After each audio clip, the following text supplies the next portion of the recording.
Pune is an incredible city. I asked Aditi Bhosle-Walloon, she's a Pune-based entrepreneur and the co-founder of Repos Energy, why she thinks Pune is such a great city to start up in. And she replied, unlike other metropolitan cities in India, Pune is a kind of city that gives you space to make your own story. It doesn't make you part of a race. It allows you to run your own. And hearing this gave me goosebumps because I think she might be right. See, Pune has an impressive track record of incubating fledgling companies, allowing them to evolve out of the startup category and become giants. A great example of this is Noccarc, which became a unicorn in 2022. You've also got FirstCry and their spin-off logistics provider ExpressBees. There's Elastic Run, Dhruva, Incertis, MindTickle. Today, each and every one of these companies are successful unicorns. But this is just the beginning. The next couple of years for Pune are gonna be huge. And so in this video, I'm gonna share with you guys the top 10 Pune-based startups that might just make it big, coming up right after this.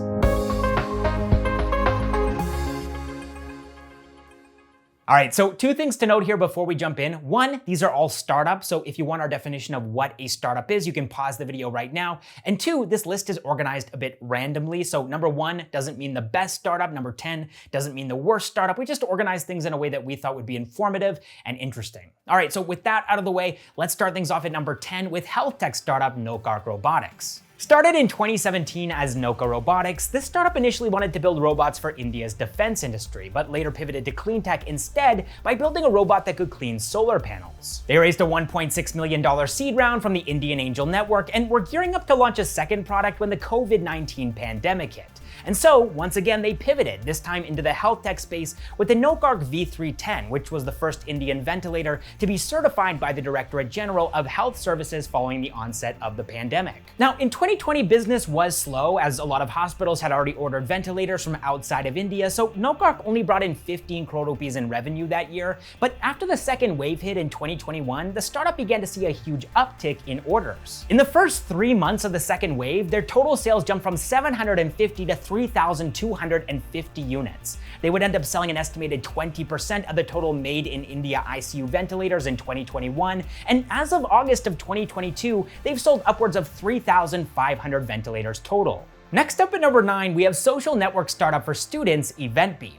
So what these guys are building is a community called Beep, which basically takes the college campus experience and brings it online. Students can interact with each other and find nearby events, participate in live quizzes, receive gifts, exclusive cashbacks and a student credit card, and they can also get notifications from their college itself. The social aspect of this app is also really important. It's kind of like a combination of WhatsApp, Twitter Spaces, and Meetup, but exclusively for students. And through all of these offerings, EventBeep has established a number of different revenue streams. They can bring in money from digitizing campuses, running ads on their app via brand campaigns, offering paid edtech courses, and taking a commission on event tickets that are sold via Beep. Now, in order for all of this to work, Beep does need to build a loyal, active user base, and that too in a fairly competitive market. But with the publicity and investment of 30 lakh rupees that they received from Shark Tank India at a 15 crore rupee valuation, they might just be able to crack the code here. Coming in at number 8 now, we have edtech startup Pariksha. So Pariksha is India's largest vernacular edtech platform, and the name of the company is actually the Hindi word for exam. And what sets Pariksha apart from other edtech startups is their focus on vernacular exams. Let me explain. See, kids whose parents are well off have an advantage in the world of exams, not just in India, but around the world, because they can afford expensive prep material and mentorship, and most of India's edtech is built around these wealthy customers because they're the lowest hanging fruit. But Pariksha actually focuses on another customer segment, the kids who don't have a lot of money, who come from smaller towns, have a harder time sourcing prep materials, and aren't fluent in languages like English or Hindi. This powerful mission has enabled Pariksha to raise a total of $3 million in external capital, and they now have more than 100,000 paid subscribers on their platform. Oh, and also in the near future, they're planning to raise $10 million in Series A funding too. Moving on to number 7 now, we have D2C toothbrush startup Bamboo India. Here's a disturbing fact. Every single toothbrush that you've ever used in your entire life is somewhere. Maybe it's in a landfill, maybe it's floating in the ocean, maybe it's this one that I found while I was out for a walk the other day, and this is a big problem that Bamboo India is solving and monetizing by harvesting bamboo. By turning bamboo into an eco-friendly product that won't take 500 plus years to decompose, Bamboo India is disrupting India's 500 crore rupee toothbrush market in a big way. They're currently producing upwards of 50,000 new bamboo toothbrushes every every single day in their Pune manufacturing plant, and these toothbrushes start at just 45 rupees per unit. In the financial year of 2021, they sold toothbrushes worth 2.8 crore rupees, which was impressive enough for Shark Tank India's investors to put 80 lakh rupees into the startup. That's a mix of equity and debt funding at a 14.28 crore rupee valuation. Next up at number 6, we have fuel tech startup Repos Energy.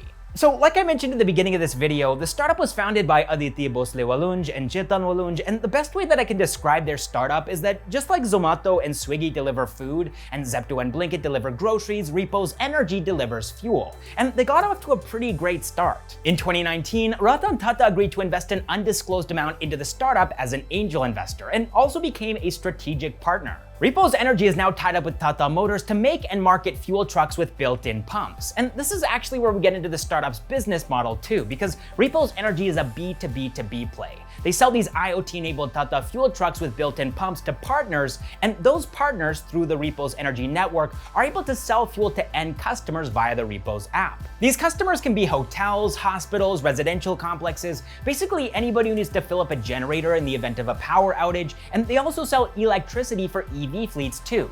You've also got CNG trucks and also LNG trucks, so their goal is to cover the entire gamut of mobile fuel in India. In the financial year of 2021, they brought in revenue worth 75 crore rupees. And in that same year, Ratan Tata, along with a couple of other investors, participated in a $7.2 million pre-Series A round.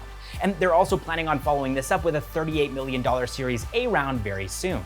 Coming in at number 5 now, we have RaaS startup Haber. Yes, RaaS, not SaaS. That's robotics as a service. So Haber makes robots that make running a factory easier and more affordable. See, even though we're living in 2022 and you'd think that most factories are pretty much run by robots these days, the reality is that a lot of the quality control that happens in factories is done manually by humans. And that's where Haber comes in. Their flagship robot Alexa is to factory owners what Tesla's autopilot is to drivers. And the way that this robot generates revenue for them is really interesting. Like I said earlier, this is RaaS, robotics as a service, but unlike SaaS, customers here don't actually pay a subscription fee. Instead, Haber's revenues are built on outcome-based pricing. So as an example, let's say a dairy processing factory is seeing a 20% loss, and Alexa reduces that number to a 10% loss, so Haber takes a cut of the increased revenue that they've directly helped the factory to bring in. In other words, Haber is a business built on trust. Trust from their customers and also trust from their investors. Haber has raised a total of $25 million across 3 funding rounds, and they're also aiming to have 10,000 Alexa robots deployed by 2026. Moving on to number 4 now, we have B2G surveying startup RoadBounce. The city that I've lived in for more than 4 years now, Bengaluru, is known for its sharp speed breakers and deep potholes, which make driving pretty dangerous. And this is a problem that RoadBounce is trying to solve across the country, and here's how they do it. This video shows how, as a car drives over different stretches of road, the RoadBounce app records the quality of the road in real time. Now, this is nice and all, but how does RoadBounce actually generate revenue? Well, like I mentioned earlier, it's primarily a B2G company, business to government. So by purchasing the data that RoadBounce collects, contractors and government agencies can make data-driven decisions as they build or repair roads in India. And India does have a lot of roads. In the financial year of 2020, before the pandemic, RoadBounce brought in 1.5 crore rupees in revenue from their services, and we're projecting 2.5 crore rupees by the end of the financial year of 2022. Also on Shark Tank India, RoadBounce raised 80 lakh rupees at a 4 crore rupee valuation. Next up at number 3, we have fitness startup Fittr, and as the name suggests, their app is intended to make you fitter. They do this with their app's free diet and training tips and some premium paid features too, like personalized guidance, customized fitness and nutrition plans, and weekly checkups from the company's in-house coaches. Which brings me to Fittr's unique business model. Rather than paying their coaches a salary, Fittr's revenue is commission-based. So as long as Fittr's coaches are popular and making money for themselves,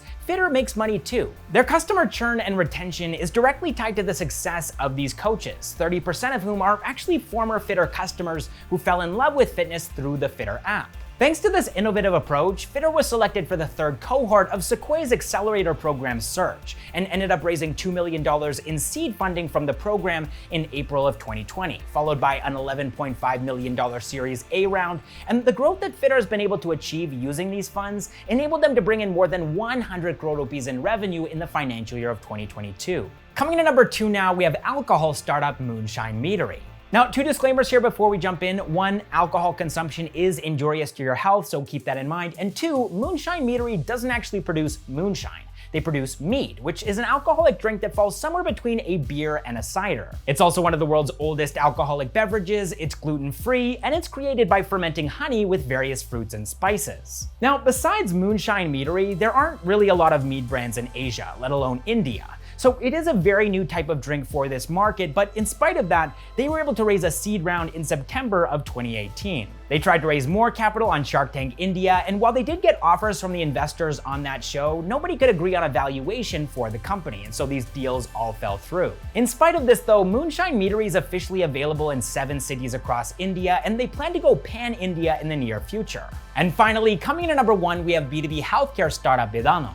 So basically, Biddano acts as a middleman between medical supply distributors and the pharmacies and hospitals that want to buy these medical supplies from these distributors. Before Biddano, getting these supplies was time-consuming, orders and invoicing were all done on paper, logistics was unreliable, especially for small orders, and so Biddano solves all of these pain points with their 3-hour delivery, the digitization of the entire order and invoicing process, their organized and reliable logistics, and they even do reverse logistics on expired medicine. In 2021, they doubled their GMV from $28 million to $55 million. And they also raised $3 million in external capital from a number of different investors. So it's pretty clear that Pune as a startup city is on the rise, but they're not the only Indian city that's having a massive impact on India's startup ecosystem. So be sure to check out this video on the top 10 Hyderabad startups next.